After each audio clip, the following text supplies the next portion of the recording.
علامہ اقبال، میں عرض کر چکا ہوں کہ ان کی ابتدائی تعلیم میں اور خاندانی پس منظر کے اندر مذہبی اثرات بڑے گہرے تھے۔ بہرحال انہوں نے ایم اے کیا ہے غالباً 1897 میں، اور اس وقت کا کچھ اقبال جو ہے اس وقت سے لے کر 1905 تک کا اقبال، ایک طرف تو اس میں بھی نیشنلزم تھا، ہندی نیشنلزم، یہ نوٹ کر لیجیے۔ چنانچہ اسی دور کا اس کا ترانہ ہے، سارے جہاں سے اچھا ہندوستان ہمارا۔ آج بھی جو ہندوستان کا ریڈیو ہے اور ہندوستان میں حکومت کے زیر اہتمام اس ترانے کی جو ہے وہ بڑی سرپرستی ہوتی ہے، بہت اس کو جو ہے نشر کیا جاتا ہے، سارے جہاں سے اچھا ہندوستان ہمارا، ہم بلبلے ہیں اس کی وہ گلستاں ہمارا۔ بلکہ اس زمانے میں ایک ایسا شعر بھی انہوں نے کہا ہے جس کی کہ پھر شدید ترین نفی بعد میں ان کے اشعار سے ہوئی ہے۔ انہوں نے ایک نیا شوالا کے نام سے جو نظم لکھی کہ سچ کہہ دوں اے برہمن گر تو برا نہ مانے، تیرے صنم قدوں کے بت ہو گئے پرانے۔ اسی میں ایک شعر ہے کہ پتھر کی مورتوں میں سمجھا ہے تو خدا ہے، خاک وطن کا مجھ کو ہر ذرہ دیوتا ہے، خاک وطن کا مجھ کو ہر ذرہ دیوتا ہے۔ اس درجے گہرا انڈین نیشنلزم اقبال کے اندر بھی موجود تھا۔ لیکن جب اقبال انگلستان گئے ہیں، یہ 28 برس کی عمر میں انگلستان گئے سن 1905 میں، اور 3 سال وہاں رہے انگلستان اور جرمنی، اور بیرسٹری بھی کی، اور چونکہ فلسفی تھے پی ایچ ڈی بھی کر کے آیا۔ اس عرصے میں معلوم ہوتا ہے کہ اقبال کی قلب ماہیت ہو گئی۔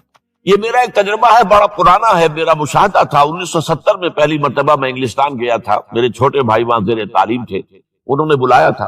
وہاں میں نے دیکھا کہ یونیورسٹیوں میں پڑھنے والے ایک P H D, 2 P H D کرتے ہوئے لوگ بیٹھتے ہیں، جمعے کے روز قرآن پڑھتے ہیں، درس قرآن ہوتا ہے، اور وہ ایک دوسرے سے قرآن پڑھ کے سنتے بھی ہیں تاکہ جو تجوید کی غلطیاں ہوں ان کی تصحیح ہو سکے۔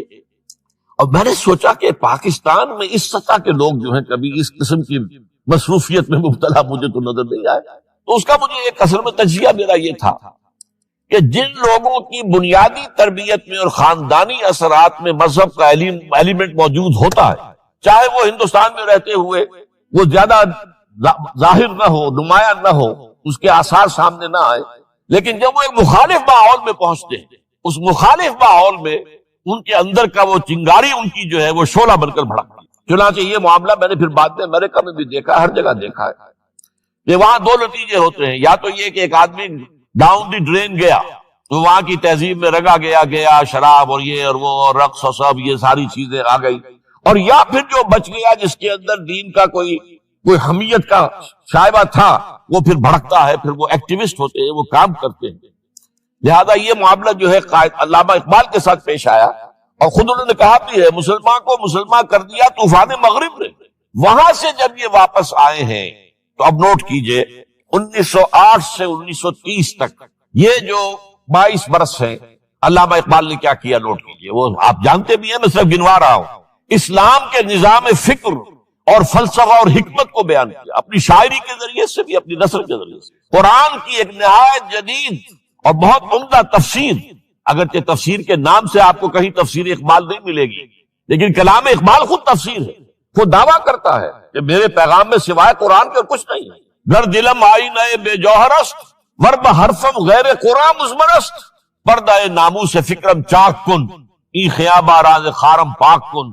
یہ مناجات بحضور سرور کائنات صلی اللہ علیہ وسلم، وہ کہتے ہیں کہ اے اللہ کے نبی، اللہ کے رسول، اگر میرے پیغام میں کہیں قرآن کے سوا کوئی شے شامل ہو گئی ہے میری شاعری میں تو آپ میرے فکر کا پردہ چاک کر، روز محشر خار و رسوا کن مرا، اور قیامت کے دن مجھے ذلیل اور خار کیجیے گا، اور بے نصیب از بوسہ پاک کن مرا، اور مجھے اپنی قدم بوسی سے محروم کر دیا۔ یہ بات کہہ رہا ہے، اس کا دعویٰ ہے، اس نے جو کچھ کہا قرآن سے کہا، اس کی شاعری جو ہے میرے نزدیک، اور میں نے تو اپنی جو سورسز گنوائی ہیں کہ میں نے جو قرآن مجید کا فکر یا سوچ جو بھی آپ اسے کہیں، جو تھوڑا بہت مجھے میسر ہوا ہے، ان میں نے 8 اشخاص کو نمایاں طور پر بیان کیا ہے۔ 4 یہ ہیں 2 کے جوڑے، 2 ابوین ہیں، ابو الکلام ابو العلا مودودی، ابو الکلام آزاد۔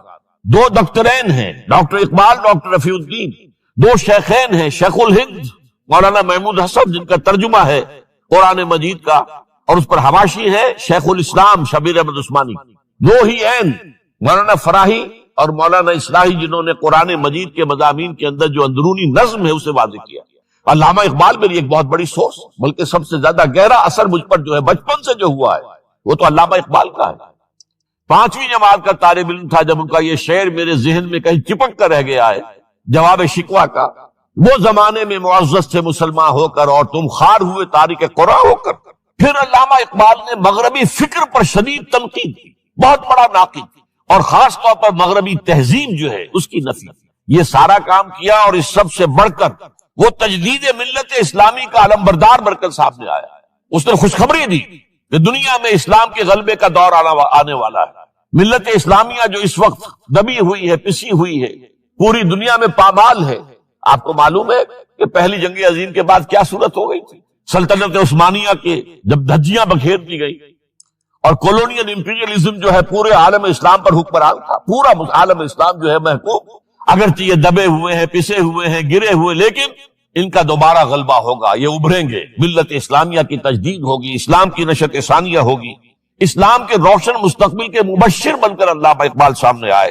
اور ایک اور جو بہت بڑا کام کیا وہ وہی وطنی قومیت کی شدید نفی، بلکہ شدید کا لفظ بھی کافی نہیں ہے، شدید ترین نفی کی، اس لیے کہ اس وقت وطنی قومیت جو ہے اس وقت مسلمانوں کو اپنے اندر انگلف کرنے کے لیے پوری قوت کے ساتھ زور لگا رہی۔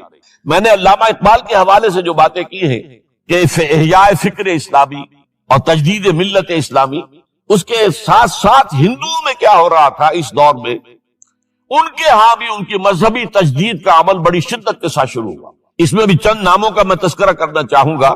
بنکم چٹرجی، اس نے بندے ماترم کا یہ جو ترانہ ہے آج بھی بھارت کے اندر مجبور کیا جا رہا ہے مسلمانوں کو بھی کہ وہ بھی اسکولوں کے اندر یہ ترانہ پڑھیں، اور ابھی مسلمان رجسٹ کر رہے ہیں۔ اس میں وہ زمین کی بندگی، بھارت ماتا ہم تیرے بندے، اور یہ جو ہے ہندو رینائسنس کا ایک بہت بڑا جو ہے یوں سمجھیے کہ علم بردار۔ پھر دوسری شخصیت سامنے آئی، راجا رام موہن۔ یہ شخص بہت بڑا فاضل، بڑا عالم، 10 کے قریب زبانیں جو ہے ان کا ماہر، جس میں یورپینز بھی اور ایسٹرن بھی۔ پھر یہ کہ یہ مسلمانوں کا ہمدرد بن کر آیا۔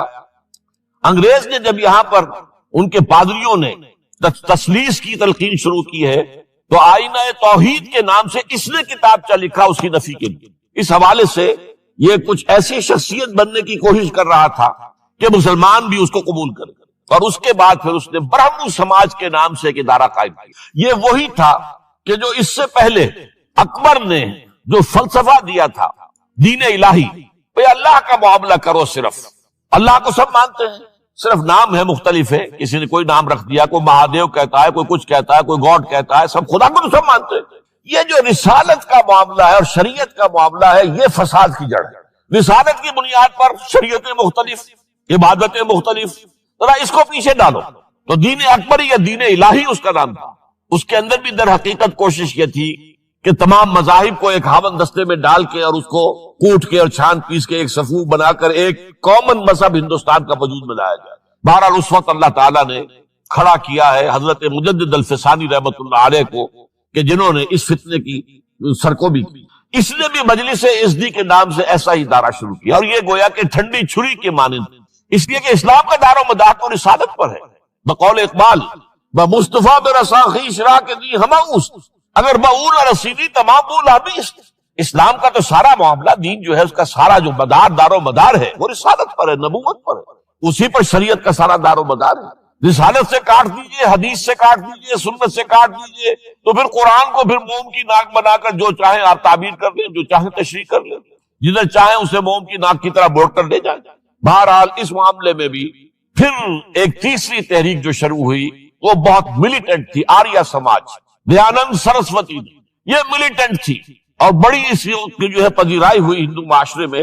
انہوں نے کھل کر یہ کہا کہ ہندوستان صرف ہندوؤں کا ملک ہے، یہاں مسلمانوں کے لیے کوئی جگہ نہیں، لہذا یا ہندو ہو جائیں مسلمان اور یا پھر یہاں سے ہجرت کر جائیں۔ کھل کر آریہ سماج، اسی کے تحت پھر مہاسبھا بنی، اسی کے تحت RSS، انتہائی ملیٹنٹ آرگنائزیشن جو ہے ہندوؤں کی، یہ سب جو ہے دیانند سرسوتی کا۔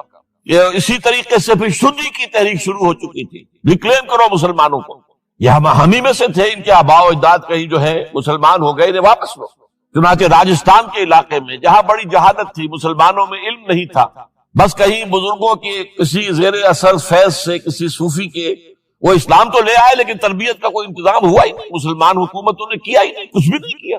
تو نتیجہ یہ نکلا کہ بڑے پیمانے پر شودی کی تحریک ہو رہی تھی. میوات کے علاقے میں بڑی تیزی کے ساتھ مسلمان جو میو تھے وہ ہندو ہو رہے تھے.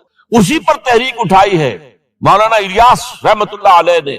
ان کا مقابلہ کرنے کے لیے اس تحریک کا، اس شودی کی تحریک کا مقابلہ کرنے کے لیے یہ تبلیغی جماعت کا نظام بنایا تھا کہ بس 6 باتیں لو اور جاؤ دیہات میں، جاؤ چنے لے کر گڑ لے کر جاؤ، کسی کا کھانا نہ کھاؤ، اپنا کھانا کھاؤ، کوئی تنخواہ نہیں، اور دین کی تبلیغ کرو. یہ نظام ان کا در حقیقت اسی شودی کی تحریک کے جواب میں شروع ہوا. پھر سنگٹن کی تحریک شروع ہوئی کہ ہندوؤں کو سب کو جمع کر دیا جائے. اب اس اعتبار سے ذرا نوٹ کیجئے، علامہ اقبال نے جو نفی پھر وطنیت کی ہے، اتفاق سے یہاں یہ اشعار لکھے ہوئے ہیں: اس دور میں میں اور ہے، جام اور ہے، جم اور، ساقی نے بنا کی روش لطف و ستم اور، تہذیب کے آزر نے ترشوائے صنم اور، مسلم نے بھی تعمیر کیا اپنا حرم اور، ان تازہ خداؤں میں بڑا سب سے وطن ہے، جو پیرہن اس کا ہے وہ مذہب کا کفن. اب ذرا قلب ماہیت کا اندازہ کیجئے. وہی شخص جو کہہ رہا تھا کہ خاک وطن کا مجھ کو ہر ذرہ دیوتا ہے، وہ آج اس وطن کو ایک سب سے بڑا بت قرار دے کر اور اس کا قلع کما کرنے کے لیے کس قدر زوردار الفاظ جو ہے. اور یہی دوسری طرف یہ بت کہ تراشیدہ تہذیب نوی ہے. یہ جو نیشن سٹیٹ کا تصور ہے یہ 18ویں صدی سے یورپ میں شروع ہوا. نیشن سٹیٹ، ایک ملک میں رہنے والے سب شہری ہیں، برابر ہیں، اور ان کے اندر مذہب کا اختلاف ہو، یہ اس کا کوئی حیثیت نہیں. مذہب تو پرائیویٹ معاملہ ہے، ہاں جو سرکاری سطح پر ہوگا معاملہ، اجتماعی معاملات جو ہے وہ کسی مذہب سے طے نہیں ہوں گے. یہ نیشن سٹیٹ کا تصور. یہ بت کہ تراشیدہ تہذیب نوی ہے، غارت گرے کاشانہ دین نبوی ہے، بازو تیرا توحید کی قوت سے قوی ہے، اسلام تیرا دیس ہے تو مصطفی ہے، نہ زارہ دیری نہ زمانے کو دکھا دے، اے مصطفی خاک میں اس بت کو ملا. اس سے بھی زیادہ مجھے ملا ہے ایک ان کے تختہ جو ہے: منزل راہ رواں دور بھی دشوار بھی ہے، کوئی اس قافلے میں قافلہ سالار بھی ہے، بڑھ کے خیبر سے ہے یہ مارکہ دین و وطن. خیبر، غزوہ خیبر سے کہیں بڑھ کر یہ دین و وطن کا مارکہ کہ ہمارے نزدیک ہماری قومیت کی بنیاد ہمارا دین. آج دنیا یہ کہتی ہے کہ قومیت کی بنیاد وطن ہے. یہ جو مارکہ دین و وطن ہے، بڑھ کے خیبر سے ہے یہ مارکہ دین و وطن. اس زمانے میں کوئی حیدر کرار بھی ہے. تو واقعہ یہ ہے کہ علامہ اقبال نے اس سلسلے میں وہ رول بھی پلے کیا کہ جو حضرت مجدد الفسانی رحمت اللہ علیہ نے دین اکبری کا قلع کما کرنے میں ادا کیا تھا، اور اس میں کوئی شک نہیں ہے. اس اعتبار سے میں کہا کرتا ہوں کہ حضرت مجدد الفسانی کے بروز کی حیثیت رکھتے ہیں علامہ اقبال، اور ان کو جو گہری نسبت تھی. حاضر ہوا میں شیخ مجدد کی لاحت پر، وہ خاک کے ہے زیر فلک مطلع انوار، گردن نہ جھکی جس کی جہانگیر کے آگے، جس کے نفس گرم سے گرمی احرار. وہ ہند میں سرمایہ ملت کا نگہباں، وہ ہند میں سرمایہ ملت کا نگہباں. ملت کا سرمایہ تو سارا کا سارا جو ہے ایمان پر رسالت سے. آپ حضرت مجدد الفسانی کے خطوط پڑھیے، سب سے زیادہ زور اطاعت رسول، اطاعت رسول، اطاعت رسول، اطاعت رسول. جس کی جڑ کاٹنے کی کوشش کی تھی دین الہی کے ذریعے سے اکبر نے، اس کو دوبارہ مستحکم کیا ہے وہ مجدد الفسانی رحمت اللہ علیہ نے. اب آئیے 1930 کا ماہ دسمبر. اس میں ایک بات ہم دیکھ چکے، محمد علی جناح ہندوستان کی سیاست سے مایوس ہو کر ملک چھوڑ کر انگلستان میں جا کر آباد ہو چکے. اور اس ضمن میں ایک واقعہ میں آپ کو سنا دوں. ایس ایم اکرام صاحب کا نام بہت سے حضرات کے علم میں ہوگا. ان کی 3 کتابیں جو ہے بڑی مارکت الارا ہیں: آب کوثر، موج کوثر، روض کوثر. ادارہ ثقافت اسلامیہ کے ڈائریکٹر رہے بہت عرصے تک، بہت پڑھے لکھے آدمی تھے. وہ آکسفورڈ میں پڑھتے تھے اس زمانے میں. وہ لندن گئے، انہوں نے محمد علی جناح صاحب سے ملاقات کی اور کہا کہ آپ کیوں چھوڑ کر آ گئے ہندوستان کے مسلمانوں کو آپ کی رہنمائی کی ضرورت ہے. تو جواب جو تھا محمد علی جناح کا وہ نوٹ کرنے کے قابل ہے: ہندوز آر انکوریجیبل. یہ ہے جو نتیجہ نکالا تھا محمد علی جناح نے. یوں سمجھیے کہ 24 برس کی محنت شاقہ کہ کوئی اتحاد کا فارمولہ طے ہو جائے، کوئی بنیاد ہو جائے، کوئی ہمارے مابین متفق علیہ اسکیم بن جائے، لیکن جس درجے مایوس ہوا ہے شخص. ہندوز آر انکوریجیبل، یہ ناقابل اصلاح ہے. اور مسلمانوں کا حال یہ ہے کہ ان کا ایک لیڈر جو بات مجھ سے کرتا ہے صبح کو وہ شام کو ڈپٹی کمشنر کو بتا دیتا ہے. تو اب میں ایسی قوم کی رہنمائی کیسے کروں؟ تو یہ میں نے آپ کو یہ واقعہ بھی سنا دیا کہ وہ مایوسی کا عالم کیا تھا. لیکن اب جو ہے 1930 میں جبکہ مسلم انڈیا کا ایک سورج تو غروب ہو گیا تھا، مغرب میں جا کر بیٹھ گیا، مغرب میں سورج غروب ہوتا ہے، ایم اے جناح تو وہاں بیٹھ گئے. ایک سورج اب طلوع ہوا ہے مسلم لیگ کے پلیٹ فارم پر، یہ ہے علامہ اقبال. 1930 کا جو ان کا خطبہ ہے الہ آباد کا وہ بہت اہم ہے، بہت اہم ہے، بہت اہم ہے. ایک تو یہ کہ انہوں نے اپنی شاعری کے ذریعے سے وطنیت کی جو نفی کی تھی اور مسلم قومیت کا جو اس بات کیا تھا اسے ایک فلسفیانہ انداز میں سوشیولوجی عمرانیات کے مسلمہ اصولوں کی روشنی میں جس طریقے سے مدلل بیان کیا ہے، اس اعتبار سے وہ ایک بہت قیمتی دستاویز ہے. لیکن اس کے ساتھ ہی انہوں نے ایک تجویز پیش کی، وہ اور یوں بھی کہیے کہ ایک پیشن گوئی کی. وہ پیشن گوئی یہ تھی کہ ہندوستان کے شمال مغرب میں ایک مسلمان ریاست قائم ہوگی، اور پھر یہ بھی کہا میں مطالبہ کرتا ہوں کہ وہ قائم ہو. البتہ اس میں بعض لوگ جو ہے اس پر یہ تنقید کرتے ہیں کہ علامہ اقبال نے تو یہ کہا تھا I would like to see the Punjab, the Northwest Frontier Province, Sindh and Balochistan amalgamated into a single state, self-government within the British Empire or without the British Empire.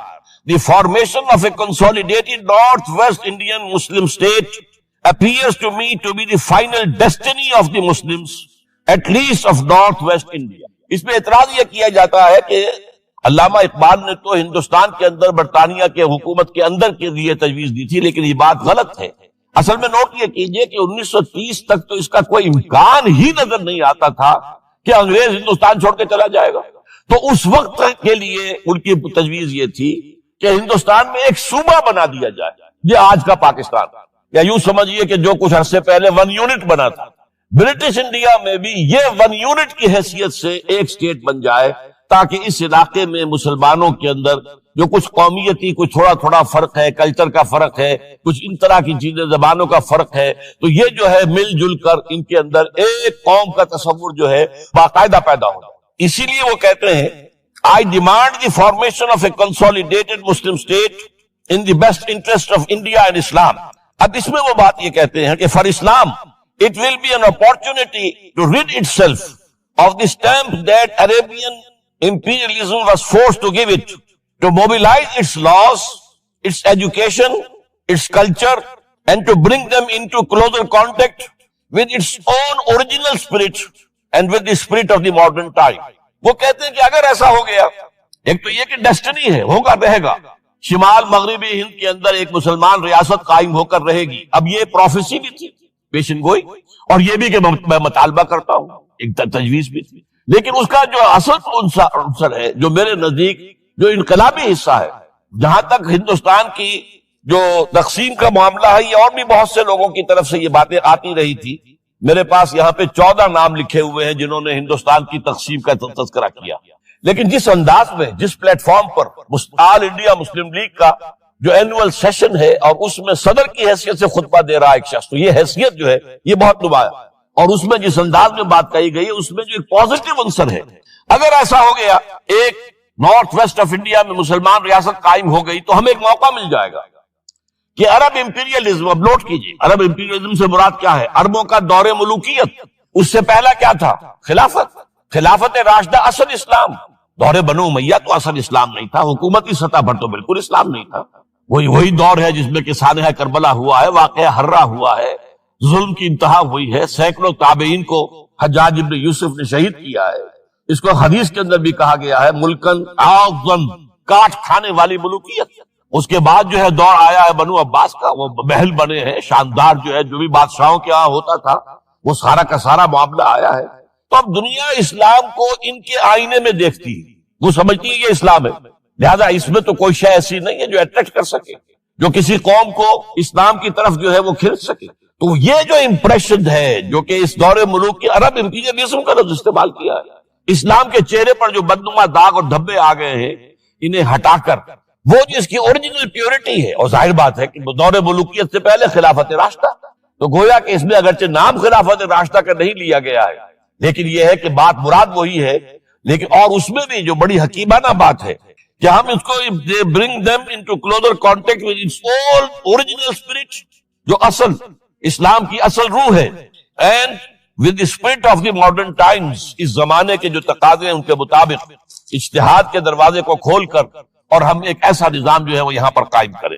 یہ ہے وہ چیز کہ جس نے تحریک مسلم لیگ کے اندر ایک مثبت جذبہ، یہ نوٹ کر لیجئے میرے الفاظ، 1906 سے لے کر 1930 تک تحریک مسلم لیگ صرف ایک منفی موٹیو پر چل رہی تھی، منفی، نیگیٹو، خوف، ہندو کا خوف، ہندو دبا لے گا، ہندو ایکسپلائٹ کرے گا، ہندو معاشی طور پر بھی، تہذیبی طور پر بھی، ثقافتی طور پر بھی، مذہبی طور پر بھی شدی کی تحریک چل رہی ہے، ہمیں راستہ دکھایا جا رہا ہے، ہندوستان چھوڑ دو اور بھاگ جاؤ، چلے جاؤ۔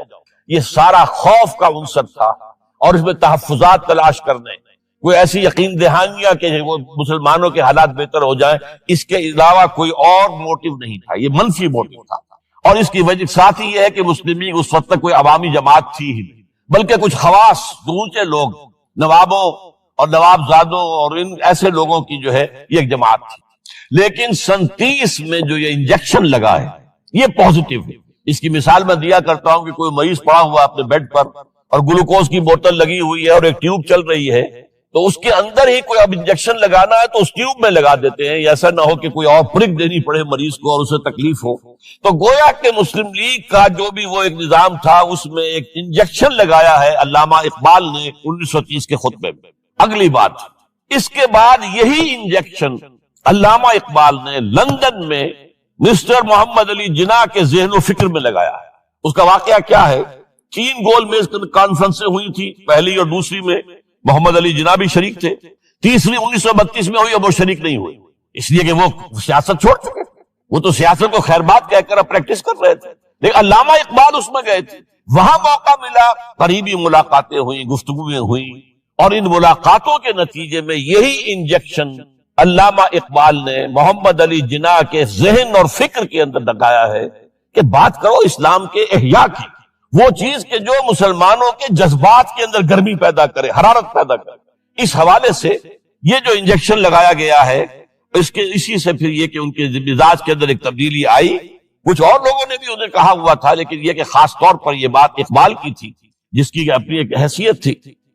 بہرحال 1934 میں ایم اے جناح واپس آ گئے، پھر انہیں مسلم لیگ کا تا حیات صدر بنا دیا گیا، پھر انہوں نے مسلم لیگ کو سنبھالا ذرا، لیکن 1936 کے الیکشن جو آئے یہاں پر، اس میں کانگریس پوری اوور ویلمنگ میجورٹی سے جیت گئی۔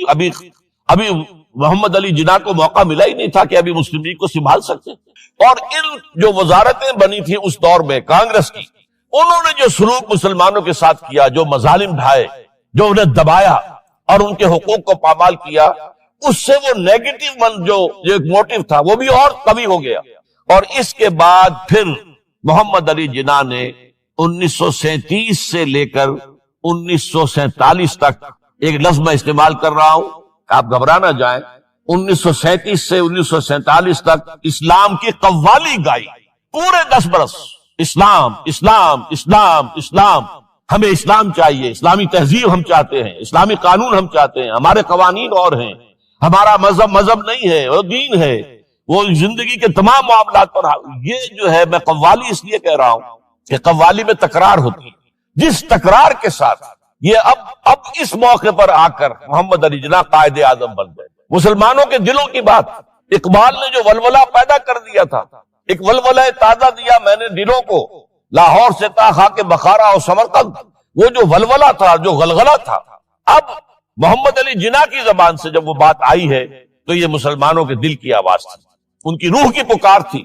لہذا اب مسلم لیگ ایک عوامی جماعت بنی اور محمد علی جناح اب قائد اعظم قرار پائے۔ اب اس معاملے میں چاہتا ہوں ذرا، کیونکہ یہ بات نئی سی ہوگی، میرے اس تجزیے کے روح سے نظریہ پاکستان اسلام اور اسلام کا احیاء خلافت راشدہ کے مفہوم، اور اس کا خالق اقبال ہے، اس میں کوئی شک نہیں، قائد اعظم تک بھی یہ بات پہنچانے والا اقبال، اور پھر اسی پر قائد اعظم نے عمل کیا ہے۔ تو اس چیز کو بہت سے لوگ جو ہیں آسانی کے ساتھ تسلیم نہیں کریں گے، لیکن میں یہ چاہتا ہوں کہ خود قائد اعظم نے علامہ اقبال کے بارے میں جو کچھ کہا ہے اس کی 2 کوٹیشنز آپ کے سامنے رکھنا۔ کلکتہ 21 اپریل 1938 کو علامہ اقبال کا انتقال ہوا۔ اس وقت کلکتے میں ایک بہت بڑا جلسہ ہو رہا تھا فلسطین کے مسئلے پر غور کرنے کے لیے، قائد اعظم اس کے چیف مقرر تھے، اب یہ خبر پڑھیے. A mammoth public meeting of the Muslims of Calcutta was held on the football ground on 21st April to consider the Palestine problem. But it was converted into a condolence meeting to mourn the death of Allama Iqbal. Mr. Ahmed Jinnah said that the sorrowful news of the death of Dr. Sir Muhammad Iqbal had plunged the world of Islam in gloom and mourning. Sir Muhammad Iqbal was undoubtedly one of the greatest poets, philosophers and seers of humanity of all times. Note kijiye. One of the greatest poets, philosophers and seers, جن کو کہ مستقبل کو دیکھنے کی صلاحیت ہوتی ہے، جن کی نگاہ گاہ میری نگاہ تیز چیر گئی دل وجود، جس کے بنا پر آب روان کبیر تیرے کنارے کوئی دیکھ رہا ہے کسی اور زمانے کے خواب. یہ علامہ اقبال نے جو کچھ دیکھا تھا اسلام کے مستقبل کے بارے میں. He took a prominent part in the politics of country and in the intellectual and cultural reconstruction of the Islamic world. His contribution to the literature and thought of the world will live forever. اب آخری جملہ سنیے غور سے.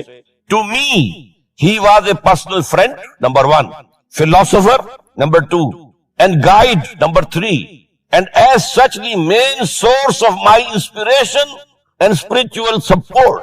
کوئی شک اس کے بعد رہ جاتا؟ اور یہ الفاظ کون کہہ رہا ہے؟ یہ محمد علی جناح ہے. لفاظ آدمی نہیں ہے وہ کوئی شعلہ بیان خطیب جو الفاظ جو ہیں اس کے ابار لگا دے نہیں، جو ایک ایک لفظ وکیل، بہت بڑا وکیل، ایک ایک لفظ جو ہے تول کر بولنے والا، انہیں کیا قرار دیا؟ خود تصنیف کیا. دوسرا میں اور دے رہا ہوں، یہ سن 40 میں اقبال ڈے منایا گیا تھا. اب اس میں کیا کہتے ہیں Quaid Azam? If I live to see the ideal of a Muslim state being achieved in India, and I were then offered to make a choice between the works of Iqbal and the rulership of the Muslim state, I would prefer the former.